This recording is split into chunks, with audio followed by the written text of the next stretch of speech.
শীতকালে গ্রামের সকাল যে কত বেশি সুন্দর হয় সেটা আপনি গ্রামে না আসলে বুঝতেই পারবেন না। একদম অনেক বেশি সুন্দর একটা সকাল। তো আজকে এই সুন্দর সকালে আমি হাঁটতে বের হইছিলাম। আর আমার সাথে আমার ছোট্ট ভাইও ছিল যার সাথে সারাদিন আমার ঝগড়া হয়, মারামারি হয়। আর গ্রামে কিন্তু এখন সকালে এবং সন্ধ্যাবেলা একটু শীত লাগে। তা যার জন্য আমরা হচ্ছে শীতের জামাটাও পরে নিছি।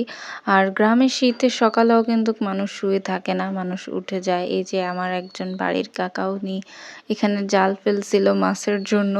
তো এখন হচ্ছে ওইটা চেক করতে আসছে। কিন্তু দুঃখের বিষয় হলো বেচারার আর জালে সকাল, কোনো সকাল মাছ এখন ধরা কিন্তু পড়ে অনেক নাই। বেশি মাছ ধরা পড়লে কুয়াশাও হয়। মাছ কি না, মারা অনেক যাবে বেশি নাকি? না, সরি, অল্প, অল্প কুয়াশাও পড়ে। আর কুয়াশার মধ্যে হাঁটতে কি যে ভালো লাগে যা বলার বাহিরে। আশা করি সবারই অনেক বেশি কুয়াশা ভালো লাগে শীতের সকালে। তো আজকের মতো এখানেই। এরপর আমরা ঘোরাঘুরি শেষ করে বাসার দিকে চলে যাচ্ছি। সবাই অনেক বেশি ভালো থাকবেন। আল্লাহ হাফিজ।